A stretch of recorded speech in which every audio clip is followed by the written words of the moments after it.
اور جب سورج نکلے تو تم دیکھو کہ دھوپ ان کے غار سے داہنی طرف سمٹ جائے، اور جب غروب ہو تو ان سے بائیں طرف کترا جائے، اور وہ اس غار کے کشادہ حصے میں تھے۔ یہ اللہ کی نشانیوں میں سے ہیں۔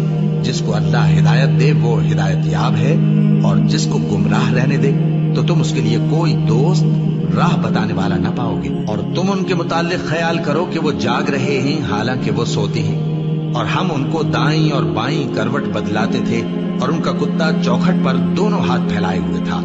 اگر تم ان کو جھانک کر دیکھتے تو پیٹ پھیر کر بھاگ جاتے اور ان سے دہشت میں آ جاتے۔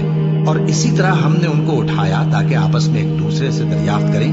ایک کہنے والے نے کہا کہ تم یہاں کتنی مدت رہے؟ انہوں نے کہا کہ 1 دن یا اس سے بھی کم۔